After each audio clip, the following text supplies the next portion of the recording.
Long ago, a man noticed a pale white mark inside his mouth.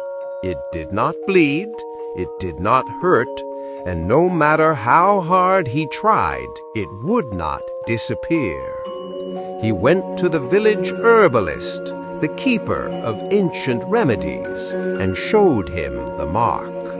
Gathers leaves, roots, and flowers, turning forgotten wisdom into gentle healing. This is not a wound. It is not an illness. It is a sign. A white mark that does not fade is a mark of time running out. It was ignored because it caused no pain.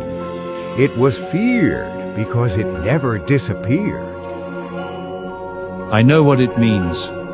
Death. And a curse beyond cure. A quiet omen no remedy can touch.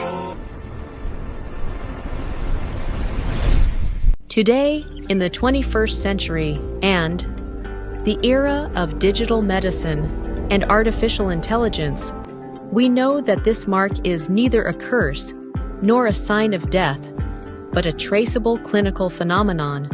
It is a clinical warning, a quiet signal that something in the mouth is changing before pain appears. In modern dentistry, this condition is known as an oral potentially malignant disorder, or OPMD. Oral potentially malignant disorders are a group of conditions affecting the oral mucosa associated with an increased risk of developing oral squamous cell carcinoma. Although not malignant at diagnosis, these lesions may progress to cancer if left untreated. Early identification is critical to reduce malignant transformation. Tobacco use is the most significant risk factor. Areca nut and betel quid chewing play a major role, especially in oral submucous fibrosis. Alcohol consumption increases risk, particularly when combined with tobacco, and the combined exposure produces a markedly higher overall risk than either factor alone. Other factors include chronic irritation, nutritional deficiencies, immune mechanisms, and HEPA infection. Hyperkeratosis, epithelial hyperplasia, and acanthosis are common histopathological features seen across many oral mucosal conditions. The most important feature is epithelial dysplasia, graded as mild, moderate, or severe.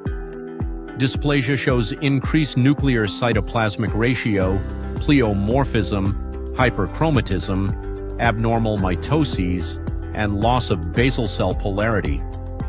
Risk of malignancy increases with dysplasia severity. Common oral potentially malignant disorders are leukoplakia, erythroplakia, oral submucous fibrosis, and oral lichen planus. First, leukoplakia, persistent white plaque that cannot be scraped off. Often asymptomatic and commonly affects buccal mucosa, tongue, and floor of mouth. Clinically, it is present as 4 different types. 1. Thin, smooth, translucent gray marks that are sharply demarcated. 2. Thick, fissured, formed due to the thickening of keratin layer 3, granular, which is nodular in nature. 4. Erythroleukoplakia, mixed red and white lesion. Secondly, erythroplakia, red velvety lesion with smooth or granular surface. Carries the highest risk of malignant transformation. The epithelium shows lack of keratin production and is atrophic, allowing the underlying microvasculature to show, hence causing the characteristic fiery red color.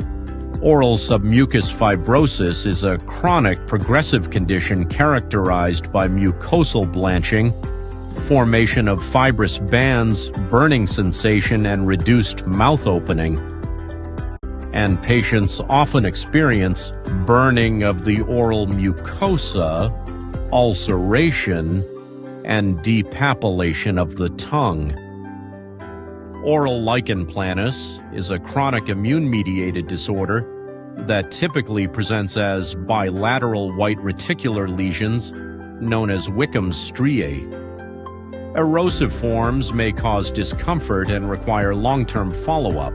The most common site is the buccal mucosa, and the main clinical types are reticular, erosive, atrophic, plaque-like, and bullous, rare. Oral potentially malignant disorders are silent but significant precursors to oral cancer. What was once myth is now a clinical warning. Early recognition and management can prevent malignant transformation and save lives.